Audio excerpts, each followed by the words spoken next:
Today, we're going to show you how to create an account and request a free trial for AirDroid Remote Support. It is an amazing tool for remote assistance, whether you're helping friends, family, or clients. So, let's get started. First, head over to the registration page. The first step is to fill in your email address and create a password.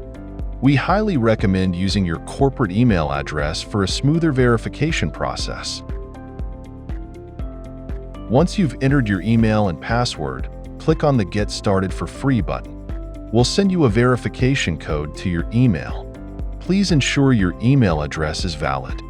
Then head over to your inbox, find the email from AirDroid Remote Support, and if you don't see it, make sure Remote Box, find Junk folder. Now, enter the code into the verification field on the registration page. Next, you'll need to complete some additional information. This includes your name, your company or organization, the number of people you need to serve, and what you plan to use the service for.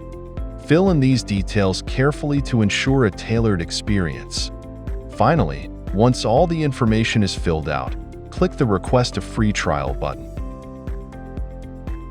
Here, it will automatically matches the version compatible with your device, Windows, or Android. Then click the button to download AirDroid Remote Support. Now you're all set to explore AirDroid Remote Support and see how it can make remote assistance easier for you. Visit airdroid.com to learn more and get started today. Thanks for watching and see you next time.